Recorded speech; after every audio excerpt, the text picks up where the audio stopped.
BC-də sürətin əsas vahidlərlə ifadəsi hansıdır? Sürətin BC-də əsas vahidlərlə ifadəsi metr bölünmüş saniyədir. Doğru cavab C bəndi. Saatın saat əqrəbi nə qədər vaxt ərzində 4 tam dövr edər? Saatın saat əqrəbinin T zaman müddətindəki dövrlər sayı böyük N bərabərdir. Kiçik T bölünsün, böyük T düsürə hesablanılır. Burada kiçik T zaman müddəti, böyük T isə perioddur. Bu düsturdan zaman müddəti T-ni hesablasaq, T bərabərdir. Dövrlər sayı vurulsun period. Uyğun kəmiyyətlərin qiymətini yerinə yazsaq, dövrlər sayı 4-dür. Saatın saat əqrəbinin dövrətmə periodu da 12 saatdır. Bu da bərabər olacaq 48 saat. Doğru cavab A bəndi.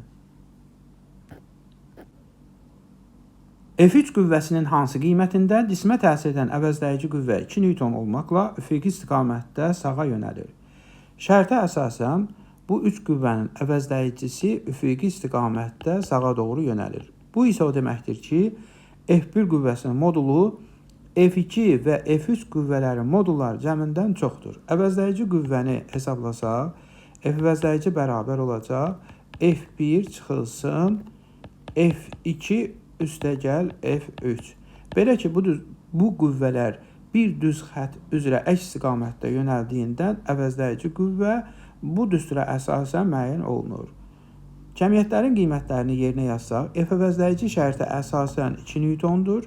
2 bərabərdir. F1 qüvvəsinin qiyməti 15 Newton çıxılsın F2 qüvvəsinin qiyməti 5 Newton üstəgəl F3. Deməli, 2 bərabər olacaq 15 çıxılsın 5 çıxılsın F3. O da bərabərdir 10 çıxılsın F3. Buradan F3'e hesablasaq, F3 bərabərdir 10 Newton çıxılsın 2 Newton bərabərdir 8 Newton. Doğru cavab B bəndi. Elastiki deformasiya olunmuş verilmiş yayın uzanmasının onun uclarına təsir edən qüvvənin qiymətindən asılı qrafiki hansıdır? Yayın uzanması x bərabərdir F bölünmüş K düsturu ilə hesablanılır. Burada x yayın uzanması, F yayın uclarına təsir edən qüvvənin qiyməti, K isə yayın sərtliyidir. Şərtə əsasən verilmiş yayın sərtliyi dəyişmir. Yəni K müəyyən bir sabit qiymət alır. Onda yayın uzanması x, onun uclarına təsir edən qüvvə ilə düz mütənasib olacaq. Bu hala uyğun qrafik A bəndində göstərilmişdir. Doğru cavab A bəndi. Cismin kütləsini 2 dəfə azaltdıqda ona təsir edən ağırlıq qüvvəsi necə dəyişər? Cismə təsir edən ağırlıq qüvvəsi F bərabərdir M vurulmuş J düsturu hesablanılır. Burada M cismin kütləsi, J isə qravitasiya sahəsinin intensivliyidir. Qravitasiya sahəsinin intensivliyi müəyyən bir sabit qiymətə malikdir. Bu düsturdan göründüyü kimi cismə təsir edən ağırlıq qüvvəsi cismin kütləsi ilə düz mütənasibdir. Yəni cismin kütləsini 2 dəfə azaltdıqda ona təsir edən ağırlıq qüvvəsi 2 dəfə azalar. Doğru cavab B bəndi. Yer səthindən 4 metr hündürlükdə potensial enerjisi 80 joule olan cismin kütləsini hesablayın. Mötərizədə J bərabərdir 10 Newton bölünmüş kiloqram. Yer səthindən H hündürlükdəki cismin potensial enerjisi Y potensial bərabərdir M vurulsun J vurulsun H düsturu ilə hesablanılır. Bu düsturdan cismin kütləsi M-i hesablasaq, M bərabər olacaq Y potensial bölünmüş JH bərabərdir. Şərtə əsasən cismin potensial enerjisi 80 joule-dur. J-nin qiyməti 10 Newton bölünmüş kiloqramdır. H da 4 metrdir. Bərabərdir. 80 bölünsün 40 eləyəcək 2. Deməli, doğru cavab 2 kiloqram. Doğru cavab C bəndi. Cismə onun hərəkəti istiqamətdə təsir edən qüvvə 3 metr yolda 15 joule iş görür. Bu qüvvənin qiymətini hesablayın. Cismə onun hərəkəti istiqamətdə təsir edən qüvvənin işi A bərabərdir F vurulmuş S düsturu ilə hesablanılır. Burada F qüvvənin qiyməti, S isə gedilən yol və ya yer dəyişmədir. Bu düsturdan qüvvənin qiymətini hesablaya bilərik. F bərabərdir A bölünmüş S, o da bərabərdir. Şərtə əsasən A 15 joule-dur, 15 joule bölünmüş S də 3 metrdir. 3 metr bərabərdir 5 Newton. Doğru cavab A bəndi. Gücün zamandan asıllıq qrafikinə əsasən ilk 4 saniyə ərzində görülən işi hesablayın. Məlumdur ki, gücün zamandan asıllıq qrafikində qrafikin zaman oxu ilə əmələ gətirdiyi fiqurun sahəsi görülən işə bərabərdir. Baxılan halda bu fiqur düzbucaqlı üçbucaqdır. Deməli, bu üçbucağın sahəsi görülən işdir. Onda işi belə hesablayarıq. A bərabərdir. Düzbucaqlı üçbucağın bir tərəfi 4, hündürlüyü də 20-dir. Yəni 4 vurulsun 20 bölünmüş 2. O da bərabərdir 40 joule. Doğru cavab C bəndi. Təmasda olan müxtəlif temperaturlu, eyni kütləli mis cisimlər yalnız öz aralarında istilik mübadiləsindədir. Cisimlər arasındakı oxlarla göstərilmiş istilik vermənin istiqamətinə əsasən, başlanğıc halda onların daxili enerjiləri arasındakı doğru münasibəti müəyyən edin. Məlumdur ki, cismin daxili enerjisi onun kütləsindən, temperaturundan, aqreqat halından və cismi təşkil edən maddənin növündən asılıdır. Şərtə əsasən cisimlərin kütlələri eynidir. Yəni MA bərabərdir MB bərabərdir MC. Digər tərəfdən bütün cisimlər misdəndir və aqreqat halları da eynidir. Deməli, daxili enerji baxılan halda yalnız temperaturdan asılı olacaq. İstilik vermənin istiqamətinə əsasən əvvəlcə başlanğıc halda cisimlərin temperaturları arasındakı münasibəti müəyyən edək. Şəkildən göründüyü kimi B cismi A cisminə də C cisminə də istilik götürür.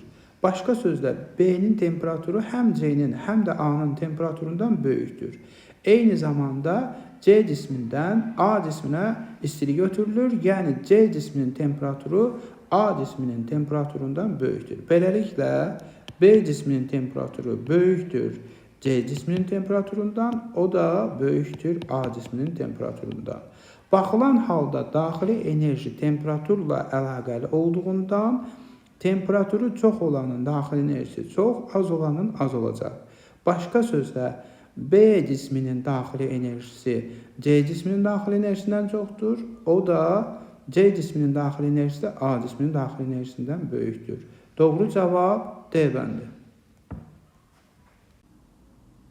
Yanacağın xüsusi yanma istiliyi hansı ifadə ilə təyin olunur? Mötərizədə böyük Q yanacağın yanma istiliyi, kiçik M yanacağın kütləsidir. Məlumdur ki, yanacağın xüsusi yanma istiliyi kiçik Q bərabərdir.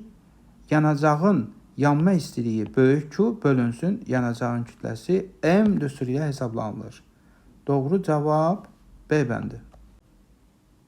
Havanın nisbi rütubətini daha dəqiq və ani ölçən cihaz hansıdır? Havanın nisbi rütubətini daha dəqiq və ani ölçən cihaz rəqəmsal hiqrometrdir. Doğru cavab D bəndi. Qızdırıcıdan aldığı istilik miqdarının 0,6 hissəsini soyucuya verən istilik mühərrikinin faydalı iş əmsalını hesablayın. İstilik mühərrikinin faydalı iş əmsalı ETA bərabərdir A faydalı bölünmüş Q1 vurulsun 100% ifadəsi ilə müəyyən olunur. Burada Q1 istilik mühərrikinin qızdırıcıdan aldığı istilik miqdarı, A faydalı isə istilik mühərrikinin gördüyü faydalı işdir. Şərtə əsasən qızdırıcıdan alınan istilik miqdarının 0,6 hissəsi soyucuya verilir.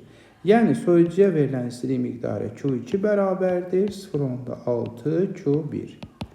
İstilik mühərrikinin gördüyü faydalı iş A faydalı bərabərdir Q1 çıxılsın Q2 ifadəsi ilə müəyyən olunur. Bərabərdir Q1 çıxılsın Q2 0,6 Q1'dir.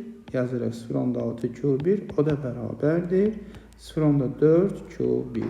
Aldığımız bu ifadəni ETA'nın düsturunda yerinə yazsaq, ETA bərabərdir A faydalının yerində 0,4 Q1 bölünsün Q1 vurulsun 100%. O da bərabərdir 40%. Doğru cavab B bəndi. Nöqtəvi elektrik yükünün K nöqtəsindəki elektrik sahəsinin intensivliyi 36 mikronewton bölünmüş Coulomb olarsa, M nöqtəsindəki elektrik sahəsinin intensivliyini hesablayın. Mötərizədə bölgülər bərabərdir. Nöqtəvi Q yükündən K nöqtəsinə qədər olan məsafəni R ilə ifadə edək. Onda Q yükündən M nöqtəsinə qədər olan məsafə 3R olacaq. Bölgülər bərabər olduğundan bu belədir.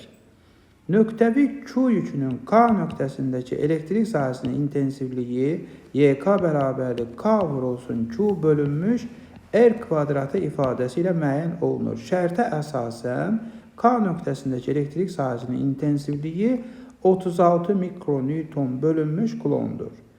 Onda həmin yükün M nöqtəsindəki elektrik sahəsinin intensivliyi YM bərabər olacaq. K vurulsun Q bölünmüş 3R'in mötərizə kvadratı KQ bölünmüş 9R kvadratı. O da bərabərdir.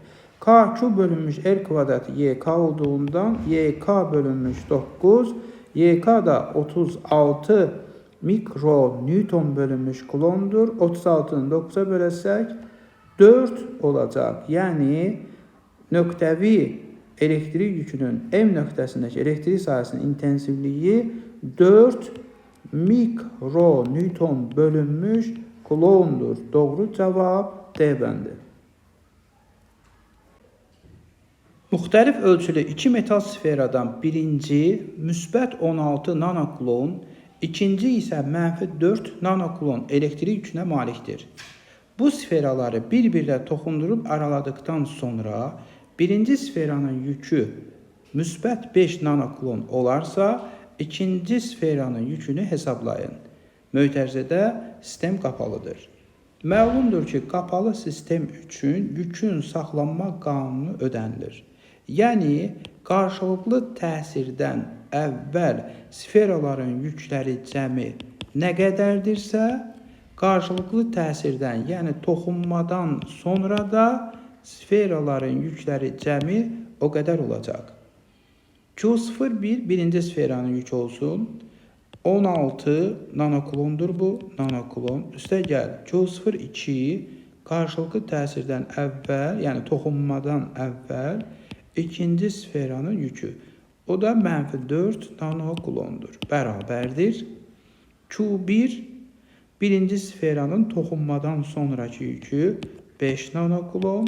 Üstə gəl, Q2. 16'dan 4 çıxsaq 12 olacaq. Onda Q2 də bərabərdir. 12 çıx 5, yəni 7 nanokulon. Doğru cavab C bəndi. Açar sözlərdən uyğun ardıcıllıqla istifadə edərək mətni tamamlayın. Açar sözlər 1. Neytral, mötərizədə elektroneytral atom, 2. Mənfi ion, 3. Müsbət ion, 4. Atom nüvəsi. Proton və neytronlardan təşkil olmuşdur. Atom nüvəsi proton və neytronlardan təşkil olmuşdur. Birinci boşluğa uyğun gəlir 4-cü bənddəki ifadə. Elektronların sayı nüvədəki protonların sayına bərabər olan atomdur. Neytral, elektroneytral atomda elektronların sayı nüvədəki protonların sayına bərabər olan atomdur. Növbəti boşluğa uyğun gəlir birinci bənddəki ifadə. Elektronların sayı nüvədəki protonların sayından çox olan atomdur. Üçüncü boşluğa uyğun gəlir mənfi ion.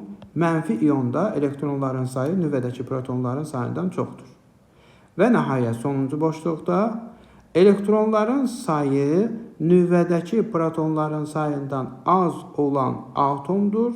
Bu da müsbət iondur. Yəni sonuncu boşluğa uyğun gəlir üçüncü bənddəki ifadə. Doğru cavab D bəndi.